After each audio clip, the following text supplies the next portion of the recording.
Reaksyon ni Catherine Bernardo at Alden Richards, napaiyak at napayakap ng mahigpit nang magpaalam sila. Hindi lamang naging emosyonal kundi talagang umiyak si Alden Richards sa pagtatapos ng kanilang shooting sa Canada. Ayon sa post ni Joros Gamboa sa Instagram, ang kanyang emosyonal na reaksyon ay naging sentro ng atensyon sa social media, lalo na dahil sa matinding koneksyon na ipinakita ni Alden sa kanyang mga kasamahan sa produksyon. Ang mga detalye ng pangyayaring ito ay nagbigay ng pagkakataon sa maraming tao na mas mapalalim ang kanilang pag-unawa sa tunay na kalagayan ng mga artist sa likod ng mga kamera.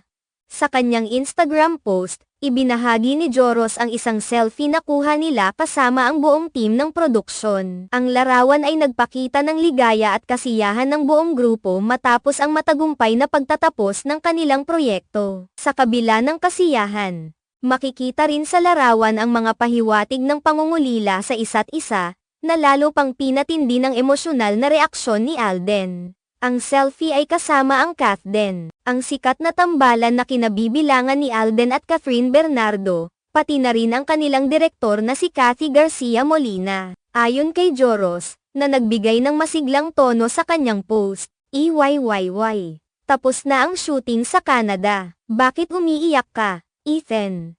Ang salitang Ethan ay isang palayaw ni Alden na ginagamit paminsan-minsan ng kanyang mga kaibigan. Ang pagbanggit dito ay nagbigay diin sa kagalakan, ngunit kasabay nito, ang mga hindi maikakailang emosyon na nararamdaman ni Alden. Sa larawang ibinahagi, makikita ang pamumula ng mata ni Alden. Kapag pinansin ng mas maigi, makikita ang mga panggilid ng luha sa kanyang mga mata, na nagpapakita ng lalim ng kanyang nararamdaman. Ang mga ganitong eksena ay hindi pangkaraniwan sa isang artista, ngunit ito ay isang patunay ng tunay na damdamin at pagkakaugnay na kanilang nararamdaman sa kanilang trabaho at sa kanilang mga kasamahan. Ang emosyonal na reaksyong ito ni Alden ay naging katulad din ng kanyang ginawa bago sila maghiwalay ni Catherine sa airport. Ang kanilang paghihiwalay sa oras ng pag-alis ay nagbigay diin sa lalim ng kanilang pagkakaibigan at pagkakaugnayan. Sa airport, si Alden ay nagbigay ng isang mahigpit na yakap kay Catherine, isang pagkilos na puno ng emosyon at pagpapakita ng kanilang tunay na relasyon. Ang sandaling ito ay isang malinaw na indikasyon ng kanilang pagmamalasakit sa isa't isa, lalo na sa pagtatapos ng kanilang matagumpay na proyekto. Isang video ang ipinost ni @mv.kathden026 sa kanyang Instagram,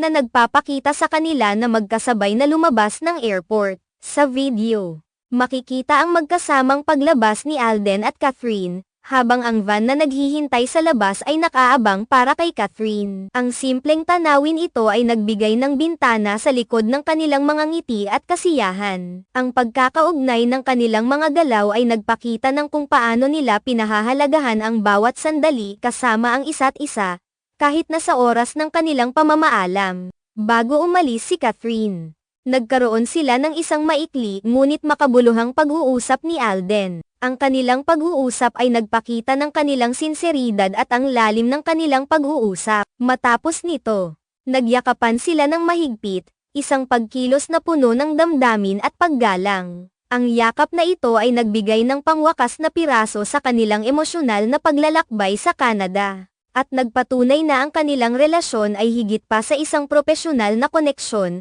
kundi isang tunay na pagkakaibigan. Ang mga pangyayaring ito ay hindi lamang nagbibigay sa atin ng pananaw sa personal na buhay ng mga artista, kundi nagpapakita rin ng tunay na emosyonal na aspeto ng kanilang trabaho. Ang kanilang mga karanasan sa Canada ay nagsilbing isang paalala ng kahalagahan ng pagkakaugnay at suporta sa isa't isa sa mundo ng entertainment, kung saan ang bawat pagtatapos ay maaaring maging simula ng isang bagong paglalakbay.